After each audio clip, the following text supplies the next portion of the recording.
Hey guys, welcome to this month's dispatches for the month of July 2023.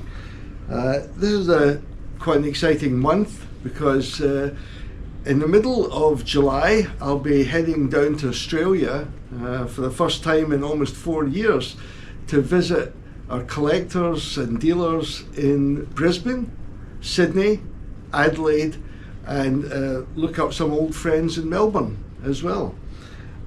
Really looking forward to that. It's always a great opportunity to talk with the dealers and collectors, to get to hear what you like, what you might like to see in the future, and as usual there's plenty of good ideas that come from you while I'm down there. So looking forward to meeting up with as many of you as possible.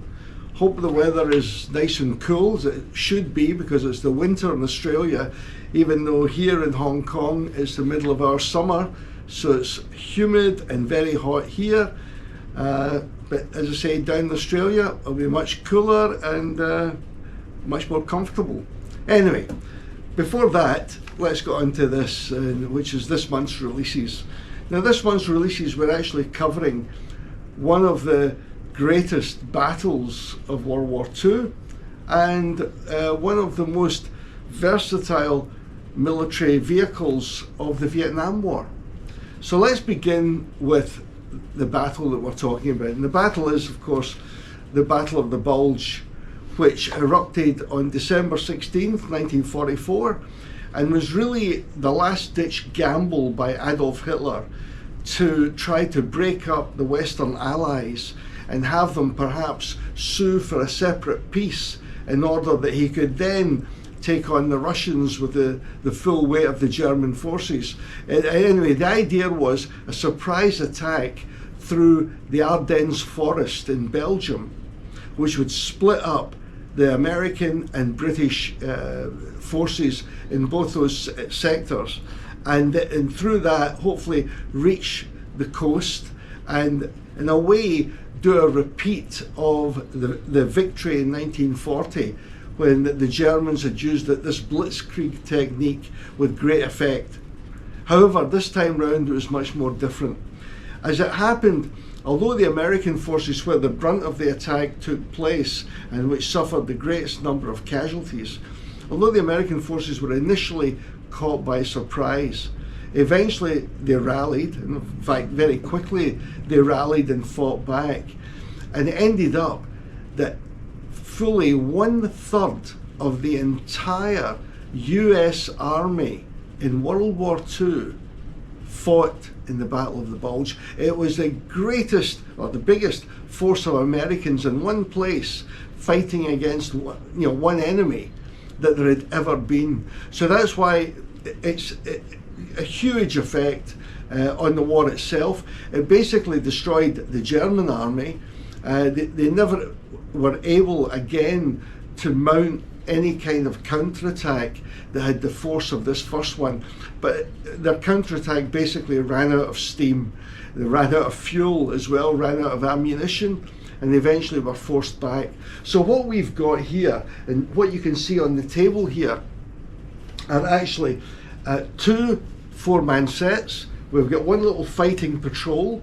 We've got a 4-man sitting, smoking, waiting group of GIs that look great on the ground themselves, or you can put them onto an armoured vehicle, looks even better.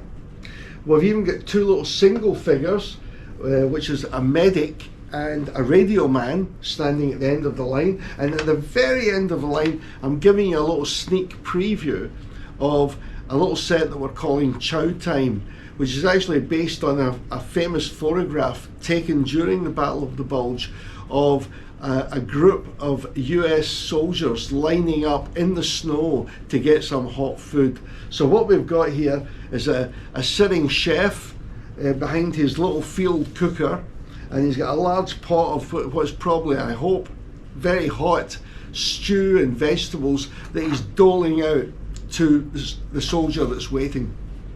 So that'll be coming in August, actually, that particular set, but I thought I'd show it with these other winter GIs. As you can see, if you've collected any of our winter GIs from last year, these guys fit in very nicely with the previous set. They're all dressed in their winter greatcoats. They've got their fighting order on. As you can see there, if you look closely at the figures themselves, their coats are frosted at the bottom with the cold winter weather. And you can always feel the cold just looking at the figures. So that's for Battle of the Bulge. Now, behind Battle of the Bulge, and both on the table here, you can see two of our Vietnam trucks. These are actually the M35A2 truck, which was the Vietnam successor to the GMC Deuce and a Halfs of World War II. The GMC Deuce and a Halfs were famous throughout World War II as providing fantastic transport capabilities, and they were so good that they lasted for many years after World War II and were then supplied to lots of American and NATO allies and lasted all the way into the 1960s. However, the American Army itself decided that they needed a more modern truck, and they began working on designs during the Korean War, and they eventually came up in this much improved M35A2, built initially by a company called REO, R-E-O. Anyway, our little truck here is terrific because, as you can see, the actual cab roof can be put on the vehicle, or you can take it off depending on what you wish. And in the back, you'll see that we're also releasing 3 two-man sets of US Marine Corps grunts that fit in with our Vietnam series. And the guys here are all in semi-relaxed poses. They're just sitting in the back of the vehicle, and you can see there's plenty of room to fit plenty of the figures in there. So we've got 3 two-man sets. We've got 1 two-man set that's 2 Marines sitting down, both holding M14 rifles. Now again, some of you will know that the Marine Corps themselves much preferred the M14 compared to the M16. M14 was a heavier rifle, fired a heavier 7.62 round compared to the 5.56 of the M16. But the Marines very definitely believed in the stopping power of the heavier round, and they also liked the fact that the M14 was a much more accurate rifle. However, the reason it was replaced by the M16 was that in the jungle conditions in Vietnam, it made more sense to have a shorter, lighter weapon where you could carry more ammunition. So they moved over to the M16 from the M14. So our other Marines that you see in the back of this vehicle, there's 2 Marines. One is eating some of his sea rations. The other Marine is taking a drink of water from his canteen. And these 2 little figures have got separate helmets and M16 rifles that can be placed next to the figure. Then opposite them, you've got another 2-man set. And these guys are a bit more ready. They're actually an M60 gun team. So you've got 1 Marine with the M60 machine gun, and he's got bandoliers of ammunition over his body, and his number 2 has got an M16 as well. So these guys can fit very nicely onto the back of the vehicle, or you can put them on top of any of our other vehicles as you wish. Getting back to the vehicle itself, it comes with its own driver, and next to the driver you'll find another spare helmet and another M16 included. So that's our M16 truck, and of course it's a US Marine Corps truck, so it's got US MC markings on it. Now for something a little bit, well, quite a bit different, but still Vietnam. What we've got here are what we call 2 of our 2nd generation Vietnam figures, and they're basically revised versions of our NVA flag bearer, but this one's carrying a Viet Cong flag, and it's one of our new flags that's got a slogan on it, and also some battle honours. Again, some of these Viet Cong flags would mention some of the famous battles that they'd taken part in, like the Siege of Khe Sanh, or perhaps the Battle of Hue, what have you.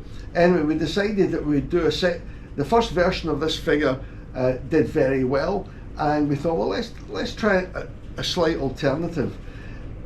Over here, we've got a young female Viet Cong, and she's firing her AK-47. It's often forgotten that the Viet Cong had many female members, thousands in fact, and she's just one of many that actually took part in battle operations. Some of them were used as scouts, others were used as nurses, but the majority actually had combat roles in the fighting. So these are two little individual figures that are also being released this month. The final one of our releases is actually this little guard box here. Now this is a very original design guard box. The only place you will see these is in Copenhagen, outside the Royal Palace. And if you ever visit the Royal Palace at Amalienborg in the centre of Copenhagen, you will see these guard boxes, and standing next to the guard boxes on duty, of course, are the Danish Royal Lifeguards. Now we're actually working on one more Danish Royal Lifeguard in the special position of carrying the rifle by their side. However, this is one of our existing ones, which is at the stand at ease position, and again, the guard box itself is 9-sided, rather strange design, but it works. And you'll see there's a royal cipher of M surmounted by the Danish crown. That's because the Danish monarch at present and for quite a few years has been Queen Margareta II. So her royal cipher, which is a kind of signature initial, M, is on the top of the guard box. Great little piece, a very nice little ceremonial piece. Now, what else can I tell you? I think I've already mentioned my visit to Australia. I mentioned also on things like the Tree Frog Forum and the Hobby Bunker Forum some of our new aircraft models. These are the special aircraft models, hand-carved, hand-painted mahogany models that we also manufacture. And this month we've had a nice little delivery of 3 particular aircraft, and you'll see photographs on this dispatch. The first one is the North American Rockwell OV-10 Bronco.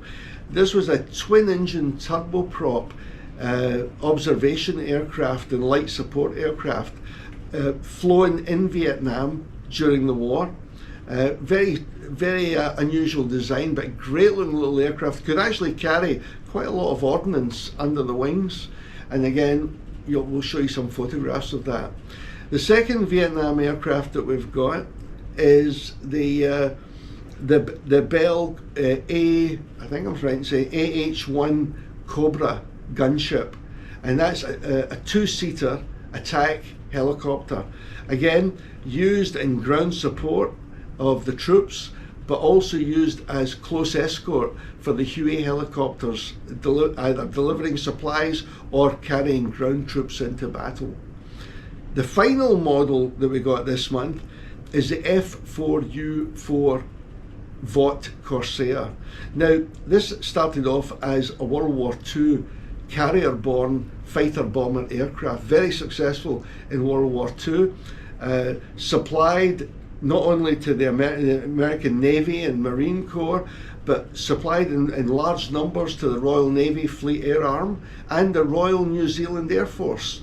However, the model that we've done this time round, and we mass produced it a couple of years ago, very successful. We did, I believe we did a Navy version and a Marine Corps version. This new one is actually Korean War, so it's an F4U4.